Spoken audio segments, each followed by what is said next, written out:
Hello, everybody. My name is Lanisha Davis, and I would like to talk about conversation deviation. That word definitely affected me so much. Where should I begin with it? When we were in that session, and my mind was coming to consciousness about all the things that demons were doing towards me to make me out to be this person that I am definitely not. Um,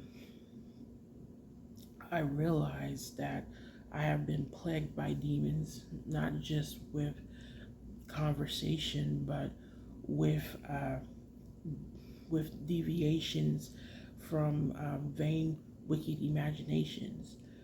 Um, let's say I'm having a conversation with somebody, and we're talking about chips in football. While they're talking, all of a sudden, this thought, this image comes into my mind and it drags me away from the conversation.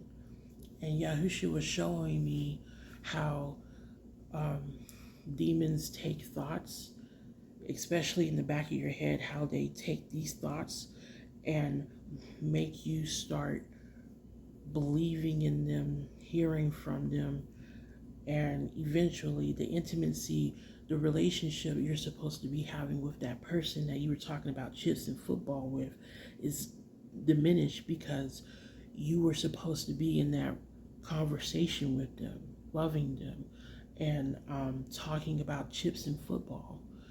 But instead, you end up forgetting, you end up not hearing everything that they say. So you come back to the conversation with nothing to give, nothing to give at all. And it's just like, it's just like how Yahusha wants us to talk and be there in that conversation. It's a deep, intimate thing to have a conversation with people. Did you know that? I didn't know that. And I'm just like, bam, I didn't know. And every conversation I've ever had, it was nothing but wickedness, nothing but wickedness. Because here I was supposed to love this person, care for this person, be kind to this person, and show them that I am here, show them that trust.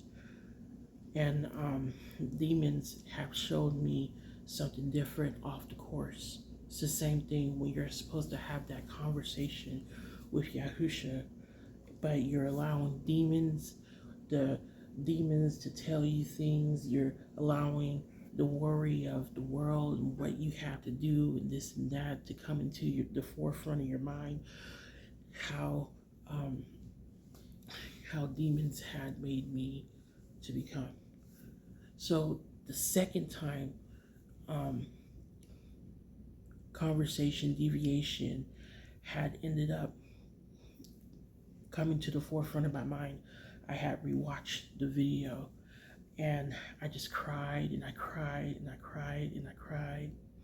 And then I watched the video because there was a message in there.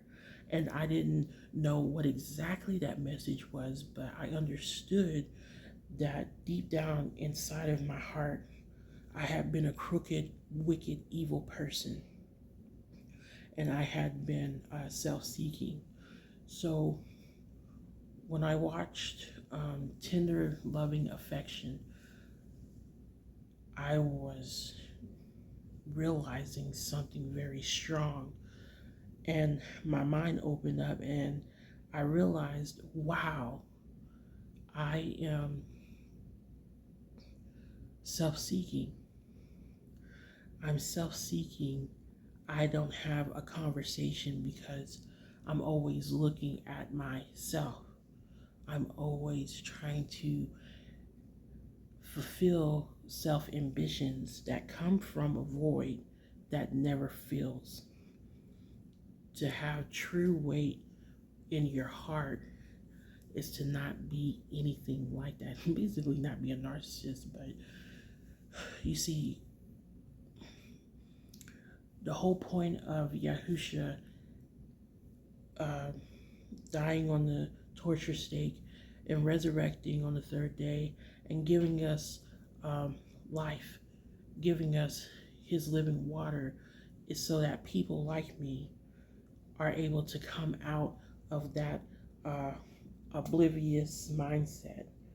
And the only way we can come out of that is through Yahusha's correction, out of Yahusha's love. And I have some things that I gotta start doing and moving, because I am so just sick and tired of who I had been. And I have nobody but Yahusha to thank for his corrections, and for the way how he has been so hospitable towards me. I don't know what I would be without Yahusha. Yahusha,